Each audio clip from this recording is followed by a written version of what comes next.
Hello મિત્રો, મારી ચેનલમાં તમારું સ્વાગત છે।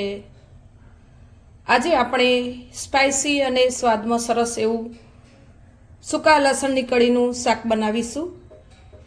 તો મેં લસણની કળીઓ લઈ લીધી છે। આ રીતે કોઈ મોટી હોય તો એના 2 ટુકડા કરી લેવાના।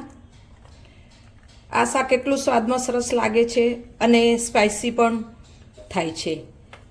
તો ચલો આ લસણની કળીઓને આપણે હવે ઘીમાં તળી લઈએ।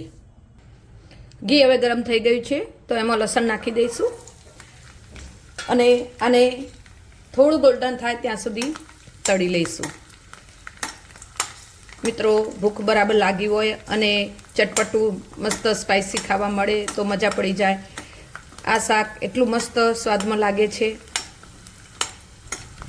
આને ગુલાબી રંગનું થાય ત્યાં સુધી તળી લઈશું બરાબર। આ લસણને મિત્રો તમારે ધીમા તાપે તળવાનું છે। આનો કાચો સ્વાદ જતો રહે અને તળવાથી આપણને પચી પણ જલ્દી જશે। ચલો, ગોલ્ડન થઈ ગયું છે, હવે આને કાઢી લઈશું। આપણી હેલ્થ માટે લસણ બહુ ઉપયોગી છે। લસણ આપણું તળાઈને તૈયાર થઈ ગયું છે। મેં 100 ગ્રામ કળીઓ લસણની લીધી હતી મિત્રો। હવે આમાં આપણે થોડું તેલ રેડીશું।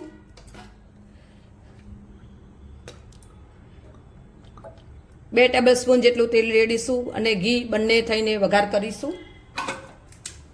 થોડું ગરમ થવા દઈશું। હવે એમાં રાઈ નાખીશું, થોડું જીરું નાખીશું, સૂકા મરચાં નાખીશું અને વઘાર આવવા દઈશું। મેં 2 ડુંગળીની પ્યુરી લીધી છે। 2 ડુંગળીની પ્યુરી તમારે લેવાની। આમાં નાખી દઈશું।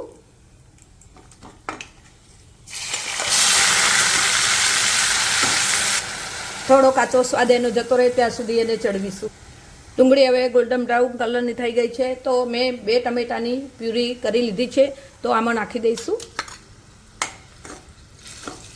ટમેટા ચડી જાય અને એમાંથી તેલ છૂટું પડે ત્યાં સુધી આપણે એને ચડવા દઈશું। મિત્રો, આ શાક બનાવતો વધારે વાર થતી નથી, 10 જ મિનિટમાં બની જાય છે, પણ સ્વાદમાં એટલું સરસ લાગે છે। આને બરાબર ચડવા દઈશું। હવે આપણા ટમેટા ચડે ત્યાં આગળ એક મસાલો બનાવી લઈશું।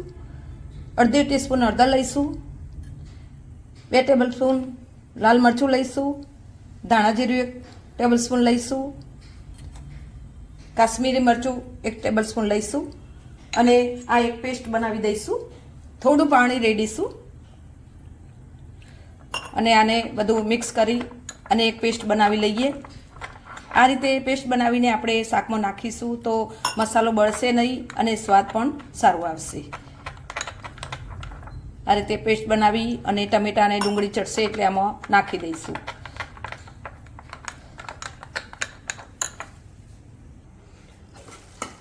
ટમેટા થઈ ગયા છે, હવે આમાં આદુ મરચાંની પેસ્ટ નાખીશું।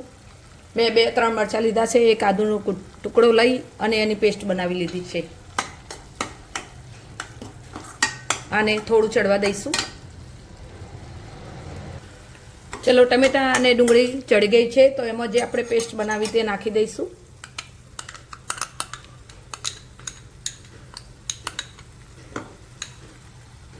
બધું મિક્સ કરી લઈશું।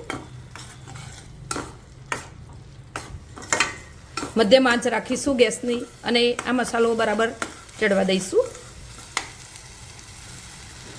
મિત્રો, તમારે ઘરમાં કોઈ શાક ન હોય તો તમે આ શાક 10 મિનિટમાં બનાવીને ખાઈ શકો છો અને ઘરમાં બધાને જ ભાવશે। બાળકોને પણ ભાવશે, ગ્રેવીવાળું શાક થશે એટલે બાળકોને પણ ભાવશે અને મોટાઓને પણ ભાવશે। હવે આપણો મસાલો ચડી ગયો છે તો એમાં મીઠું નાખી દઈશું। સ્વાદ પ્રમાણે મીઠું નાખીશું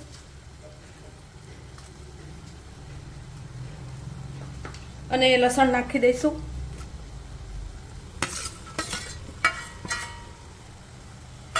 બધું મિક્સ કરી લઈશું।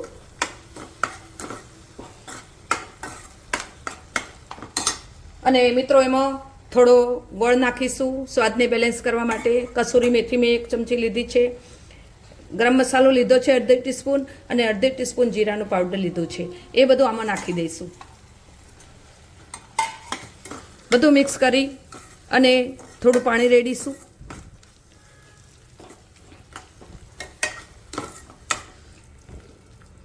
હવે અડધો કપ જેટલું પાણી રેડીશું.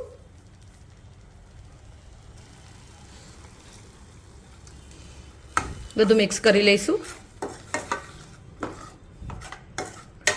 અને આને થવા દઈશું. હવે આપણું શાક તૈયાર થઈ ગયું છે. તો આ ટાઈમે મિત્રો આપણે ગોઠિયા લઈશું અને ગોઠિયા આમાં નાખીશું.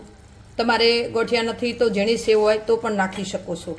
જ્યારે આપણે ગેસ બંધ કરવાનું થાય ત્યારે આ ગોઠિયા અંદર નાખી દેવાના અને બધું મિક્સ કરી અને પછી સર્વ કરવાનું.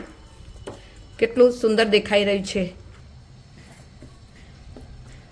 જોતા જ ખાવાનું મન થઈ જાય એવું બન્યું છે મિત્રો.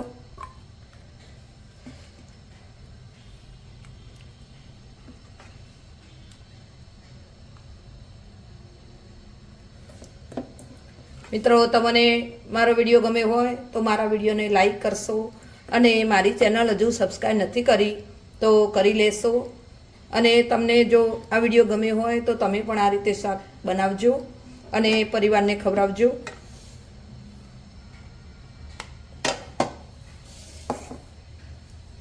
કેટલું મસ્ત લાગે છે. મેં લસણનું શાક બાજરીના રોટલા સાથે મરચાં અને મૂળા સાથે સર્વ કર્યું છે. તમે ડુંગળી પણ સાથે સમારી શકો છો. તો મિત્રો તમને મારો વિડીયો ગમે હોય તો મારા વિડીયોમાં લાઈક કરશો અને ઘંટડી જરૂરથી દબાવજો. અને તમને જો મારી રેસીપી ગમી હોય તો તમે જરૂરથી બનાવજો. જય મા હિંગલાજ.